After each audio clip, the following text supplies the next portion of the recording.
Shalom semuanya. DP nasi baru turun sampai di sini. Jadi saya harus menjaga keseimbangan tubuh saya karena semua telah terpusat di bagian perut di sini. Nah, ketika Tuhan berkata dalam Matius 16 ayat 18, I will build my ecclesia. Aku yang mendirikan jemaatku. Itu akunya adalah huruf besar. Tuhan yang membangun. Jemaatku, kunya juga huruf besar. Tapi kita lihat telah banyak penyimpangan terjadi sekarang. Penyimpangan pertama berkata begini, aku ini adalah Tuhan.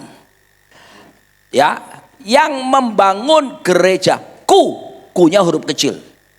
Tuhan membangun gerejaku, itu penyimpangan pertama. Kalau ini terjadi, maka muncullah gerakan-gerakan hyper grace dan sejenisnya. Ya, semuanya Tuhan, Tuhan, Tuhan. Manusia kehilangan tanggung jawab karena dia berkata, dia yang aku Tuhan, tapi gerejaku, kunya dia. Penyimpangan yang kedua adalah akunya huruf kecil sekarang. Aku yang mendirikan gerejaku, kunya huruf besar. Huruf kecil, lalu kemudian terakhirnya jemaatku huruf besar. Maka terjadilah legalistik, ya, aturan dibuat manusia lebih banyak, nggak boleh ini, nggak boleh itu, macam-macam. Gereja hati-hati jangan terjebak dengan kondisi aturan-aturan yang dibuat oleh manusia. Yang penyimpangan yang ketiga adalah aku huruf kecil yang mendirikan gerejaku, kunya huruf kecil juga. Aku ini manusia mendirikan gerejaku, ownership. Padahal there is no private ownership in the kingdom of God. Tidak ada kepemilikan pribadi dalam kerajaan Allah. Tapi karena dia berkata gitu, akibatnya apa gereja model seperti ini? Maka keduniawian, semua diizinkan. Tidak ada patokan daripada kebenaran firman Tuhan. Tapi yang seharusnya terjadi adalah I will build my ecclesia. I-nya huruf besar, my-nya juga huruf besar. Nah, bagian saya sekarang adalah tentang penjaga pintu gerbang. Dan gerbang yang bagian saya adalah tentang keluarga.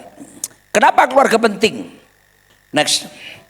Keluarga penting adalah karena keluarga adalah fondasi, ya, dari lingkungan untuk reproduksi dan juga untuk perkembangan total, fisikal maupun jiwani maupun spiritual.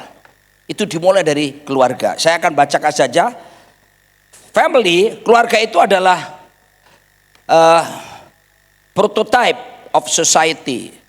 Ya, keluarga baik, produk di dalam rumah baik akan menentukan komunitas menjadi baik. Dan selanjutnya terus sampai kepada sebuah kota akan terpengaruh, bahkan sebuah bangsa akan terpengaruh. Ya, jadi memang semuanya berawal daripada keluarga. Lalu kemudian sebuah society itu akan menjadi kuat sebagaimana juga keluarga. Dari sini kita bisa melihat semuanya dimulai dari sebuah keluarga. Dan juga society itu merupakan refleksi daripada kondisi yang terjadi dalam keluarga.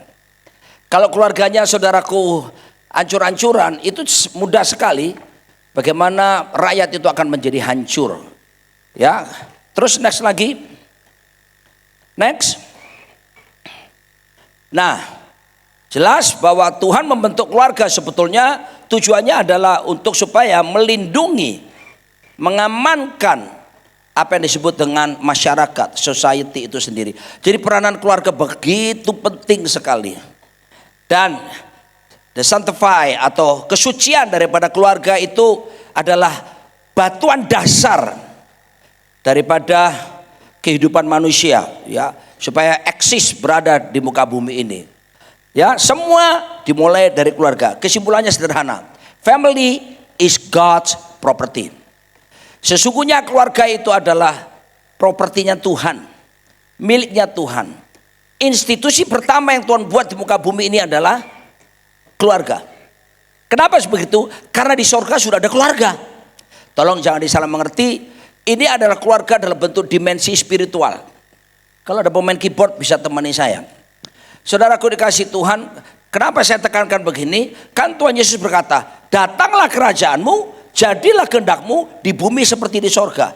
Tuhan ingin supaya ada kolonisasi perluasan sorga itu ke planet bumi lewat keluarga. Di sorga pun ada keluarga-keluarga. Jangan salah lagi ya, ini spiritual. Allah Bapa, Allah Putra, Allah Roh Kudus dan para malaikat. Dick Iverson dalam bukunya Memulihkan Keluarga, itu gurunya Pak Daniel ya, Dick Iverson. Dia menyatakan bahwa ini adalah sebetulnya bentuk di mana Tuhan ingin lembaga keluarga yang ada di sorga itu dinyatakan di planet bumi. Contoh, kunci G. Kenapa ada kita sebut Bapa, Allah disebut Bapa? Itu gambaran seharusnya para suami kalau mau pengen jadi suami yang baik, belajarlah seperti Bapak sorgawi. Salah satu karakteristik Bapak itu apa? G. Seperti Bapa sayang anaknya, demikianlah Engkau mengasihiku. Kau jadikan biji matamu, nyanyi semua dong.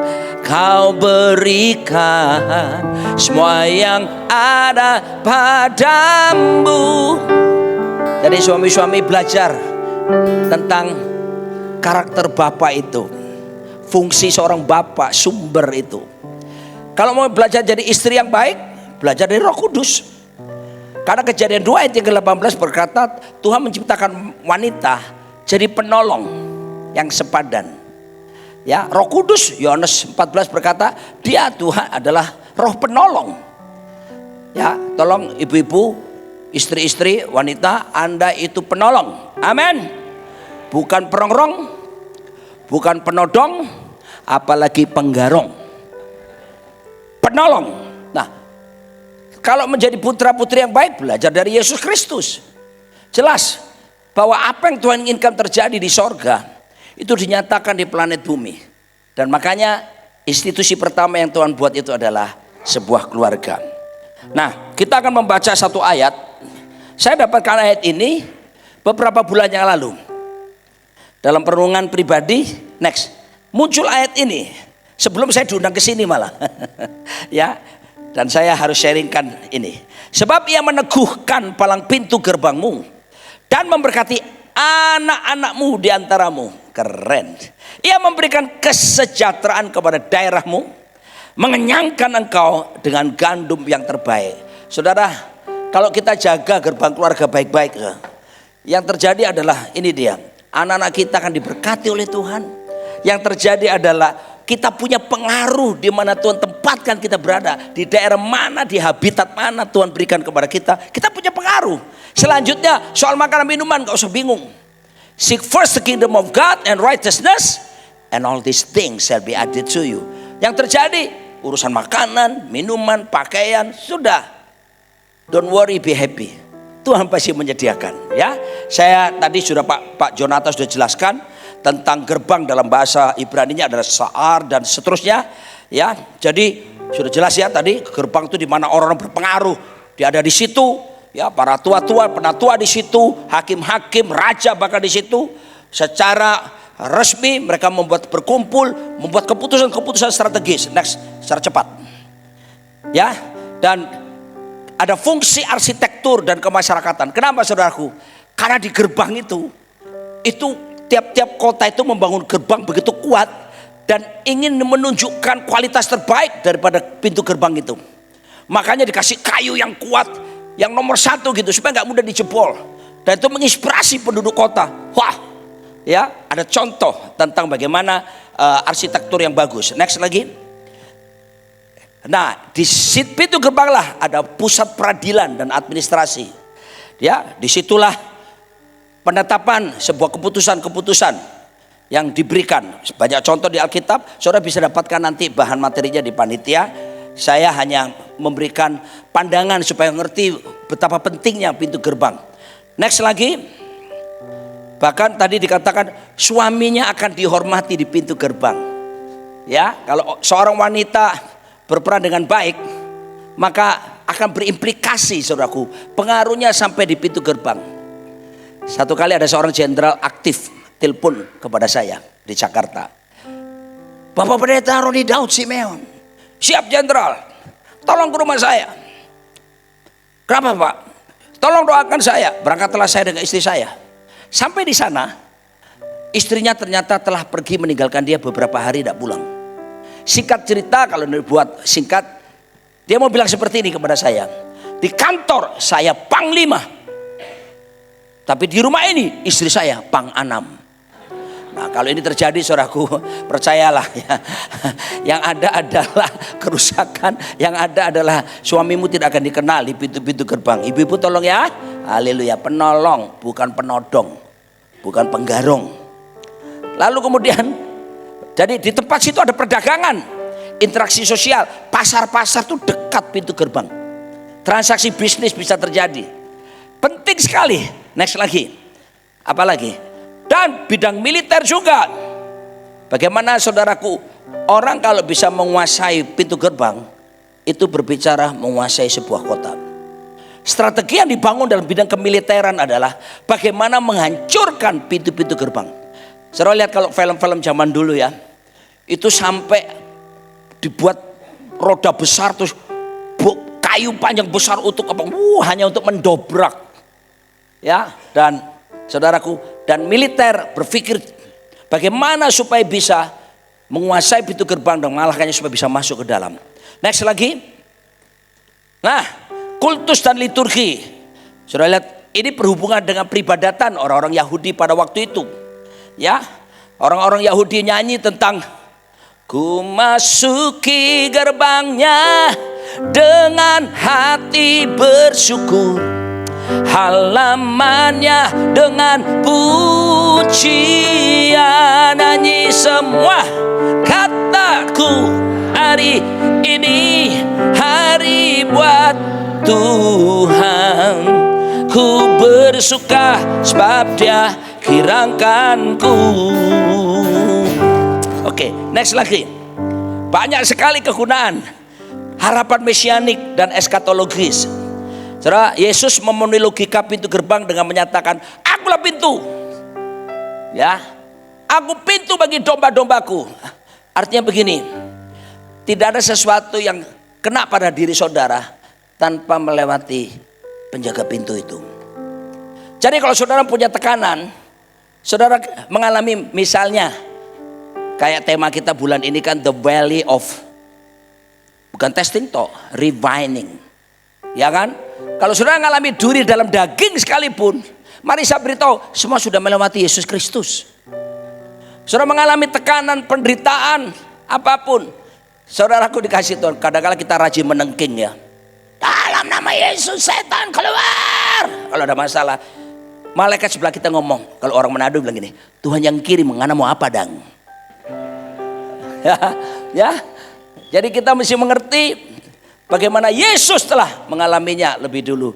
Dan memang bukan kadangkala, Tuhan selalu ada maksud, bahkan untuk urusan keluarga, dalam pergumulan keluarga, Tuhan ada maksud mulia di balik itu.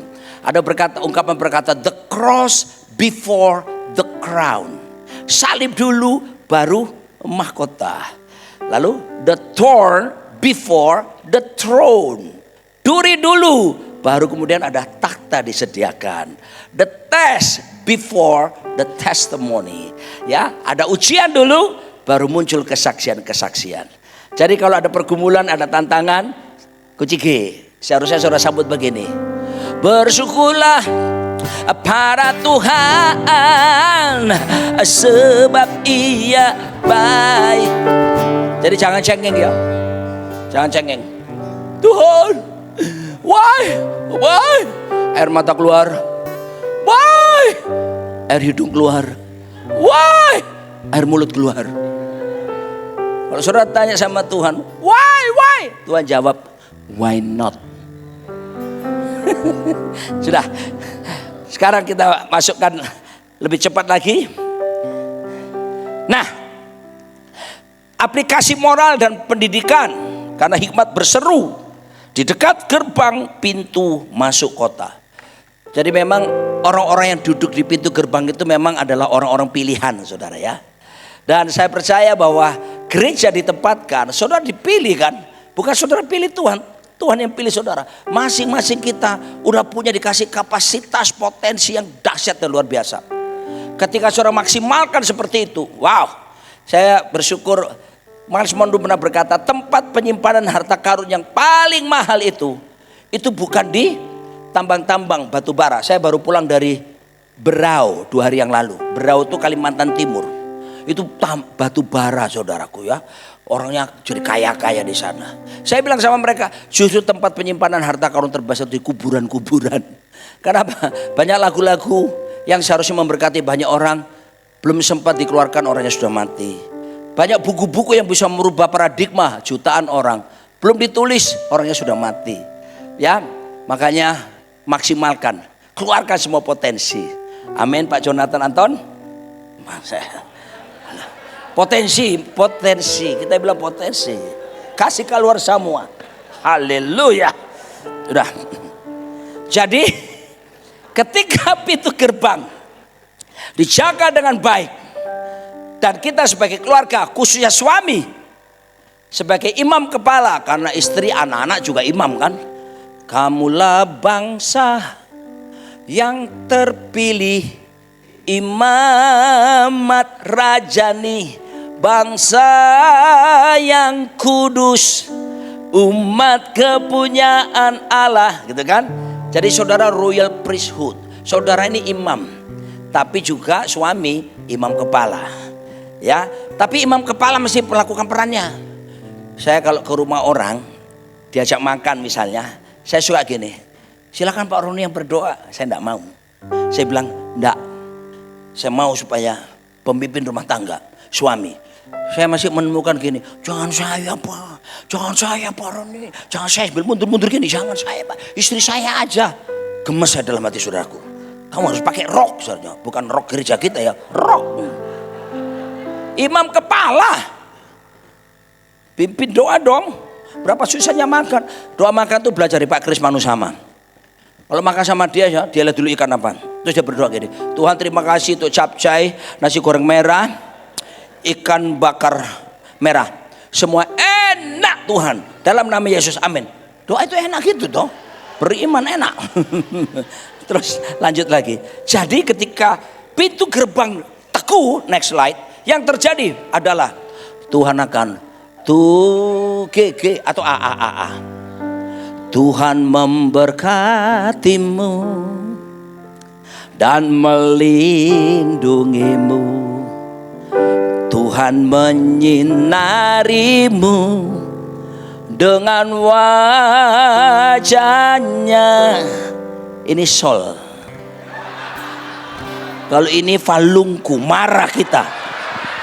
Kiapa ngoni duanya nak nintau baca dang. Ya sudah, ya. Tuhan pasti memberkati. Saya satu kali dengar Pak Jonathan. Pak Jonathan ini khotbah di Bali ya waktu itu, conference ya. Gak usah bingung berkat. Berkat sudah datang duluan. Ingat khotbah begitu. Betul saudaraku. Saudaraku, berkat itu sebetulnya sudah datang duluan. Makanya tolong anak-anak muda ya, jangan remehkan pemberkatan nikah. Jangan mendahului sebelum waktunya. Ingat ngana cuy. Biarlah dorang. Saya ada darah Manado. Orang Manado bilang gini, ngana tahu toh kita pecinta. Kalau ngana mau tahu, ngana mesti belah kita beda dadang. Kalau cowok itu ngomong belala dadaku, itu cewek-cewek kita kasih tahu penghuni sama, pergi copi dapur, kau ambil pisau, kau bilang pada dia, mari ku belah dadamu. Dia cuma bilang begini, ilustrasi kuah, ilustrasi. Terus orang Manado suka begini, nggak tahu kita pecinta toh, kasih kuah ke orang panjar sadiki kuah.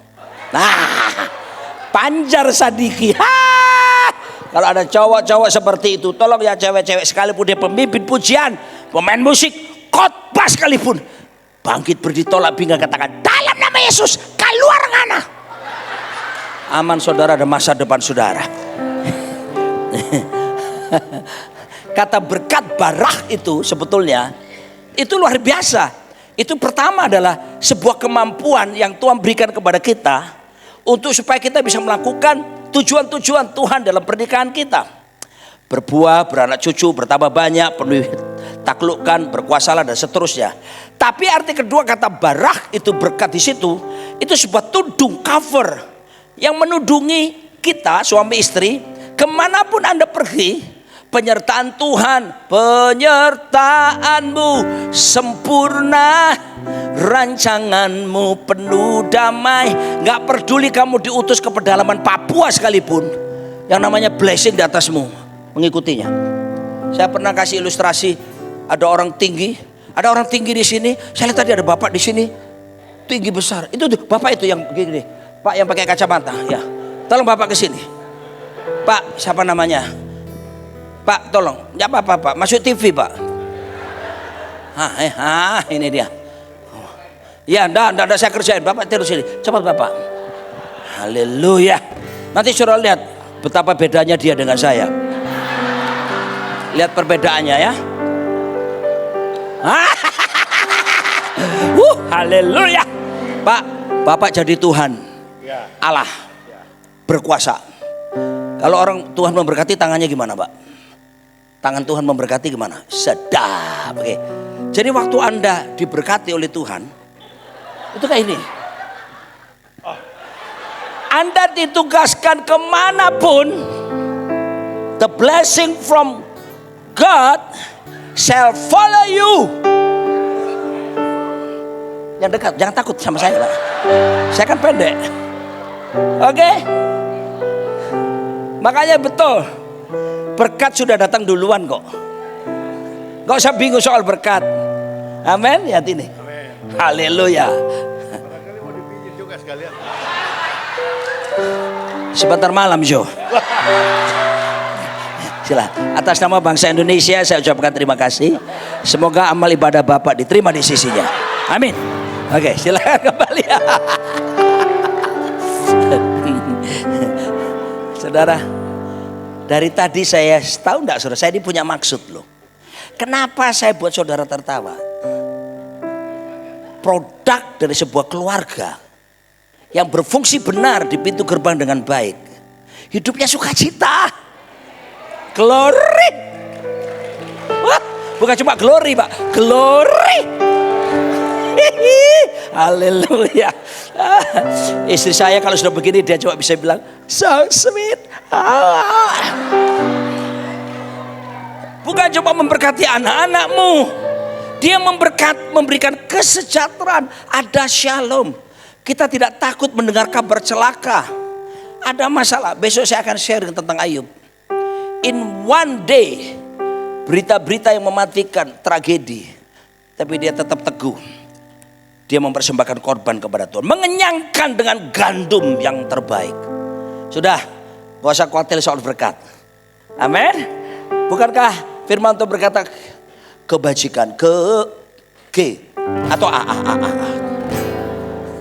Banyak nyanyi. Haleluya. Kebajikan dan kemurahan. Ngapain? Mengikuti seumur hidupmu, dan aku pun akan diam dalam rumah Tuhan sepanjang masa. Nah ini masalah sekarang. Next. Masalahnya yang terjadi gini. Kenyataan yang terjadi berbeda sekarang. Next slide lagi. Lihat ini. Dunia dan sistem saudaraku telah menguasainya. Iblis menguasai sistem yang ada. Bicara sistem, bicara tentang pemerintahannya. Ya, kosmos telah dikuasai. Apa saja? Misalnya kita lihat sistem ekonomi, muncullah korupsi, manipulasi dan sebagainya. Sistem pemerintahan pun, ketidakadilan hukum, kekerasan dan sebagainya. Sistem budaya terjadi pula, LGBT dan lain-lainnya. Sistem sosial, bullying, narkoba, mental illness dan sebagainya. Telah rusak semuanya. Saya tunjukkan paparan yang terjadi di bangsa kita sekarang. Next. Indonesia darurat kesehatan jiwa. Saudara, ini dari Kementerian Kesehatan. Anak-anak muda tuh suka sekarang kalau udah apa-apa, healing. Apalagi istilah mereka. Sampai orang luar berkata, strawberry generation. Kelihatannya bagus dari depan, tapi dalamnya rapuh. Dan memang ini kenyataan yang terjadi di bangsa kita. Terus apa lagi? Next. Ini yang terjadi. Betul tadi yang disajikan Pak Guana Tanjung. Ini dari UGM yang menyatakannya, negara ketiga di dunia, fatherless country, ketidakhadiran bapak. Dalam penelitian salah satu ilmu psikologi, perhatikan ini para suami, kehadiran seorang bapak jauh lebih penting daripada parenting yang sempurna. Anda boleh punya ilmu parenting yang bagus, tapi kalau Anda tidak hadir buat anak-anak saudara. Rupanya waktu Yesus dibaptis di Matius pasal 3 itu oleh Yohanes Pembaptis, Bapak surgawi hadir di situ kan. Dia berkata, "This is my beloved son." Inilah anak yang kukasihi, kepadanya aku berkenan. Bapak-bapak hadirlah di momen-momen penting buat anak-anak saudara. Saya dengan istri saya mendisiplin diri.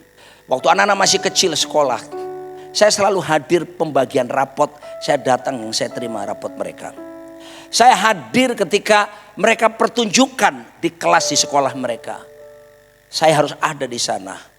Bapak-bapak, kadang-kadang kita terlalu banyak kasih hadiah. Karena kita memanipulasi anak kita dengan hadiah. Padahal yang dibutuhkan mereka bukan hadiahmu, kehadiranmu yang dibutuhkan. Saudaraku, lihat ini. Ya, next, apalagi?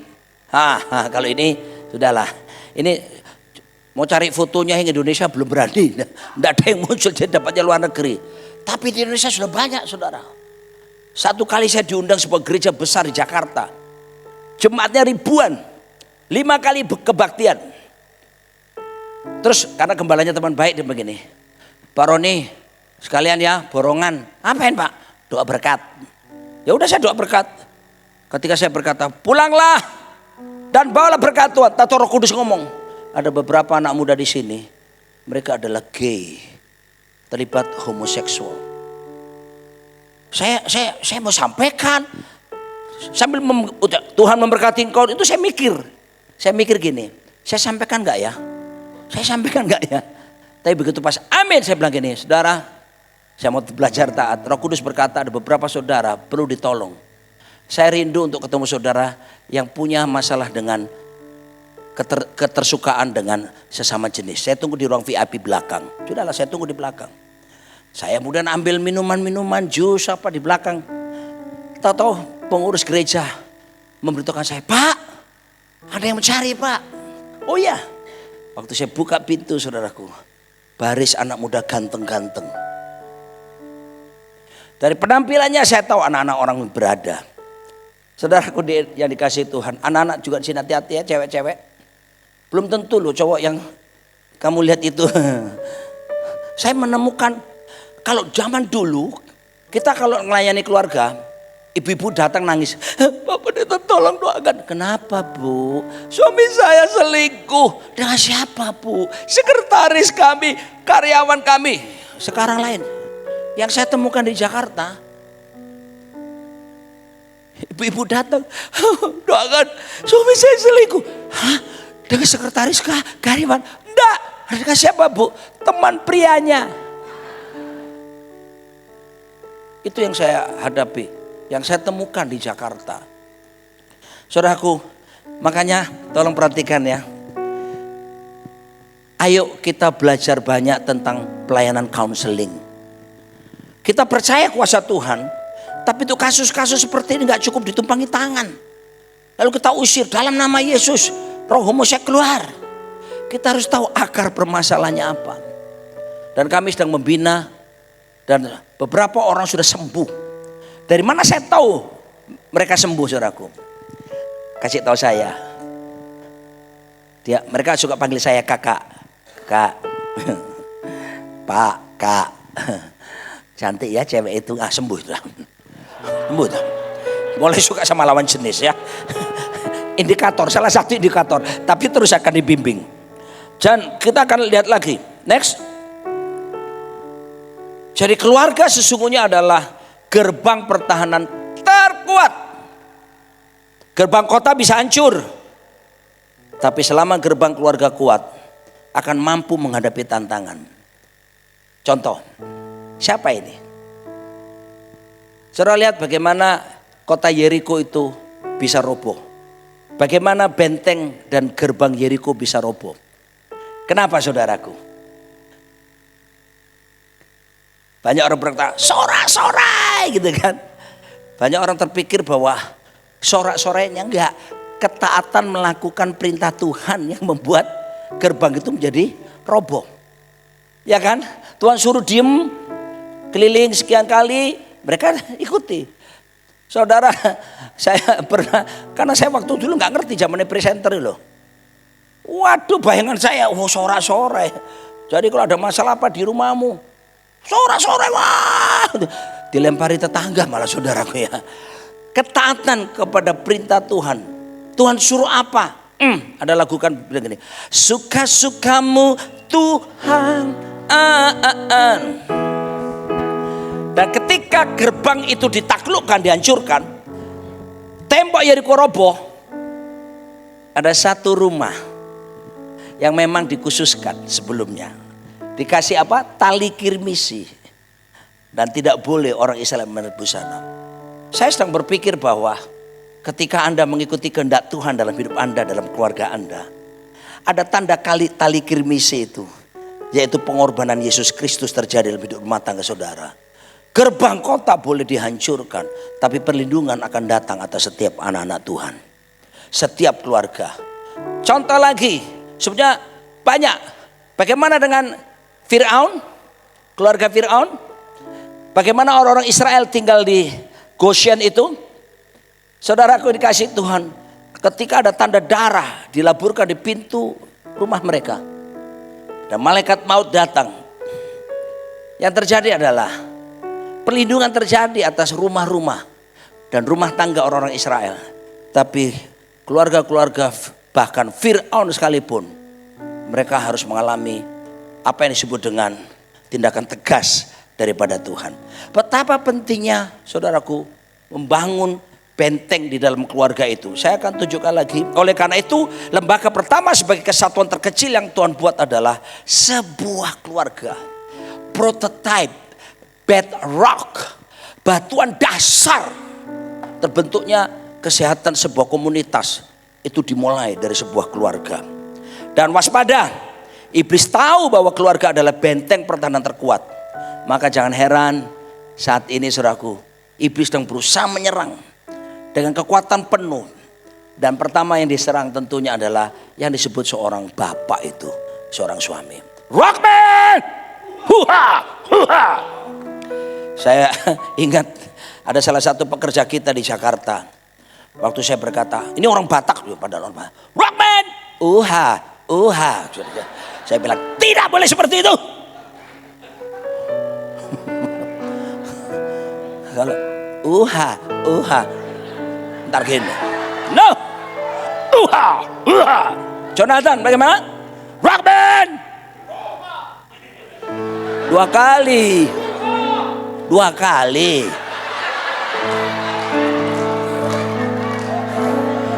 Ricky DPHP so jatuh doe. Mantap. Tuhan, aku berdoa jamah dia Tuhan.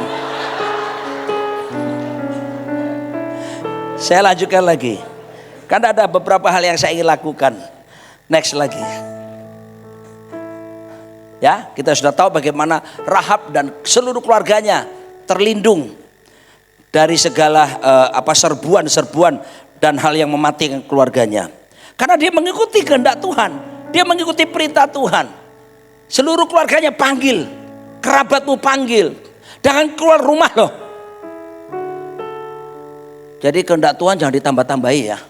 Taat aja sepenuhnya, terlindung dia satu keluarga. Next lagi. Ya.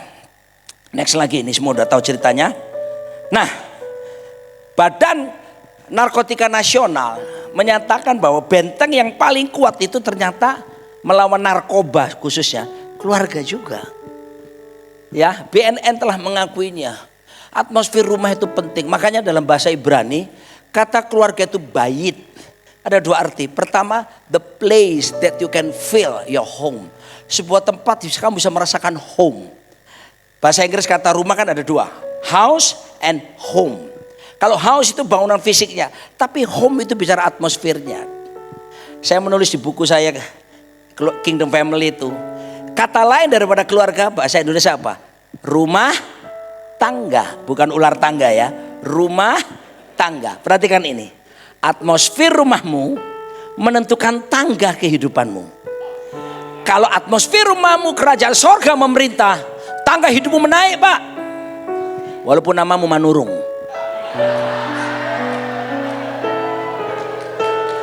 Tapi kalau atmosfer rumahmu neraka, tangga hidupmu pasti menurun. Jadi rumah tangga penting sekali. Jaga itu. Saudara yang punya tanggung jawab untuk menjaganya. Ya, lalu kemudian kita lihat lagi. Next.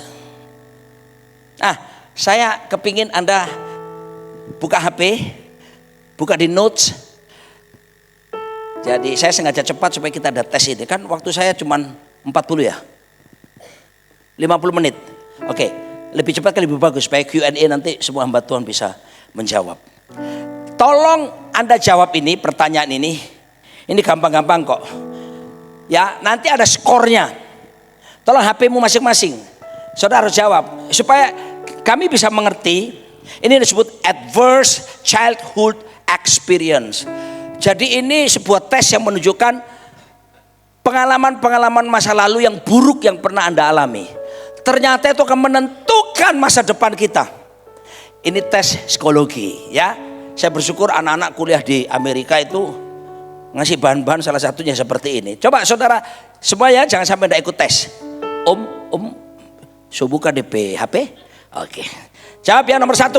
Saudara tinggal kalau ya centang, kalau enggak X itu.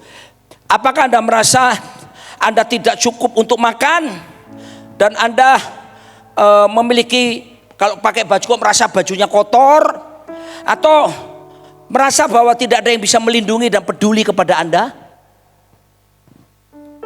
Kalau enggak, ya enggak usah, enggak apa-apa. Kalau iya ya kok aku rasa enggak aman ya.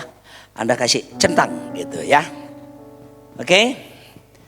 2. Apakah Anda kehilangan orang tua Anda karena misalnya bercerai? Terus abandonment itu ditinggal gitu aja ya? Atau kematian atau alasan lain? Anda merasa aduh kehilangan sekali. Ada rasa kehilangan orang tua, kehilangan ditinggal gitu saja, nggak dipelihara papa mama. Kalau ada ngaku aja, tetek gitu ya. Di masa kecil saudara, tentu ini masa kecil saudara ya. Apakah Anda tinggal bersama seseorang yang depresi, ya, terus punya masalah mental, ya, mental illness, problem mental, atau orang yang memang usaha untuk bunuh diri, saudara. Ya, kan ada di sekitar kita. Siapa tahu di rumah kita ada. Ya, kalau Anda pernah, tentang. Ya, 4. Apakah Anda tinggal bersama dengan orang yang punya masalah soal, misalnya minuman, mabok-mabok, menggunakan drug, narkotika, ya, lalu termasuk, drug. Obat-obatan terlarang. Apakah Anda pernah tinggal bersama mereka? Ya, kalau iya centang.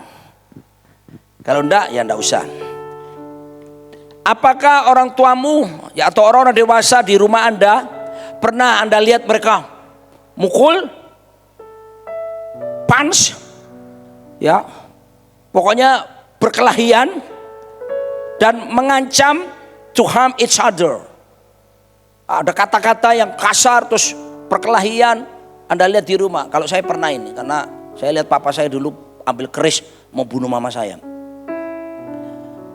Ya, masa kecil. Lalu kemudian, apakah saudara tinggal dengan seseorang yang pernah masuk rutan ataupun lapas? Penjara? Ya. Jo, ngana mesti jawab. Ini boleh cuma berdoa. Nanti sebentar tolong berdoa. 7. Ya, apakah Anda punya orang tua yang pernah sumpahi Anda, mengutuki Anda, merendahkan Anda? Goblok lu. Ya. Anak apa ya? Enggak tahu diuntung. Ya pasti ada lah. Ya. Terus apakah orang tua atau orang dewasa di rumah Anda pernah yaitu tadi memukul, menendang ya dan melakukan tindakan yang melukai secara fisik?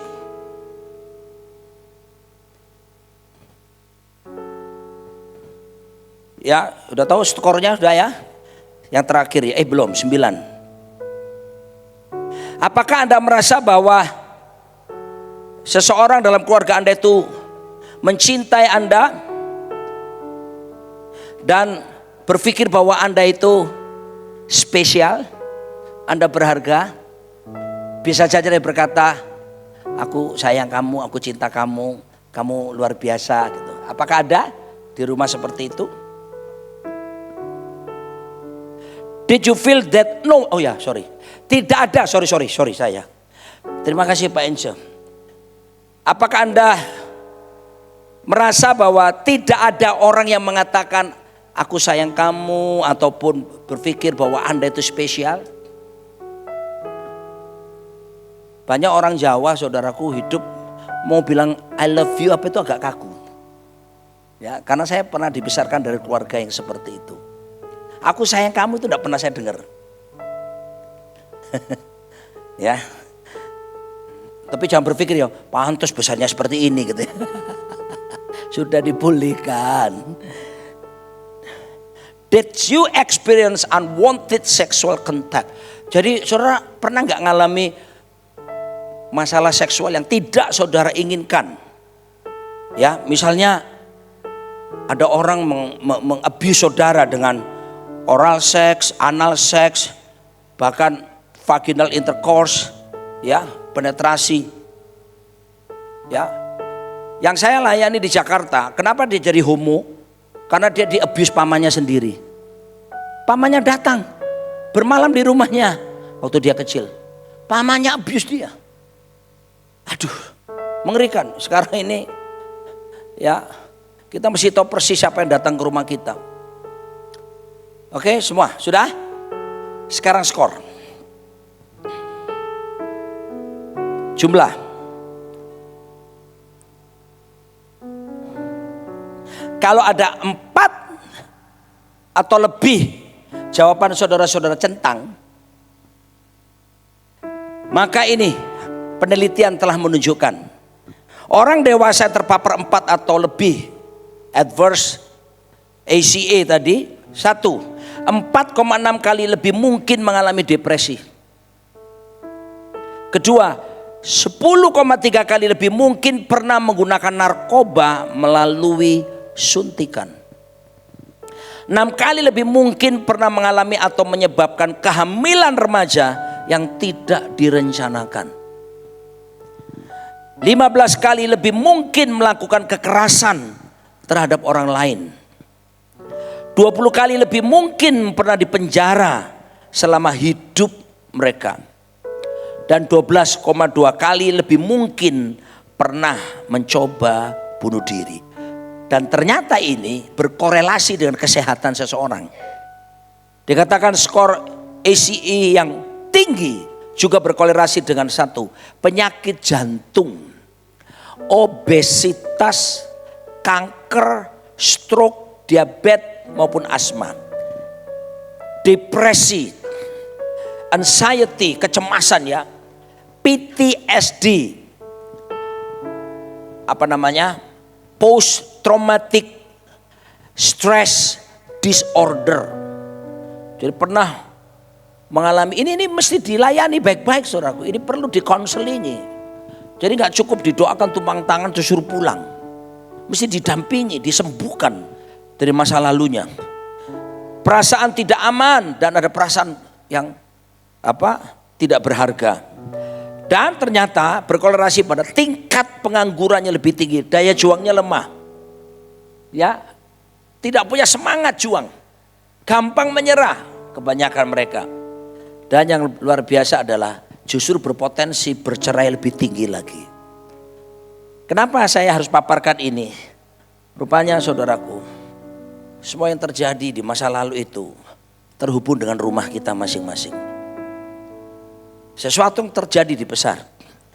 Saya ingat tahun berapa itu Pak Jonathan waktu Bapak pergi ke Lombok. Kita waktu masih Youth Minister Fellowship. Anda menyajikan data ada 1337 dokter tamatan John Hopkins University. Mereka berpuluh tahun menyelidiki kenapa orang itu bisa kanker, jantung koroner, lalu darah tinggi, stroke, penyakit mematikan pokoknya. Dan para dokter di Amerika, John Hopkins University adalah salah satu fakultas kedokteran terbaik di Amerika. Mereka menemukan kenyataan bahwa pada masa kecil mereka tidak punya hubungan dekat dengan bapak mereka. Akibatnya apa? Gerbangnya, pintunya dibobol. Gerbangnya tidak terjaga dengan baik. Saudara aku dikasih Tuhan, betapa pentingnya gerbang keluarga itu. Mari kita mulai bersama dengan pasangan kita sungguh-sungguh. Malam ini tentu saya masih ada waktu 5 menit ya. Betul Pak? Atau sudah? Kalau sudah ya kita aminkan saja. Gimana? Tadi saya 7 kurang 10 kalau nggak salah ya. Sekarang saya ingin kita bangkit berdiri bersama-sama.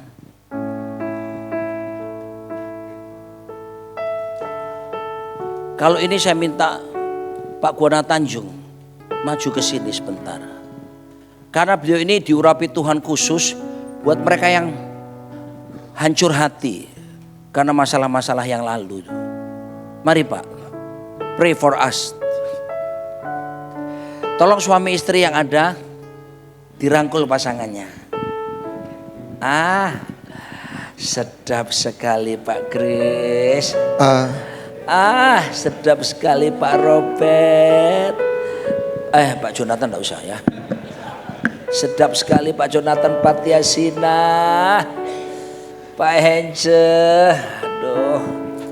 Jangan. Silakan Pak. Takutnya begini. Pijaan kuat kita ini adalah Tuhan mengasihi kita lebih dulu.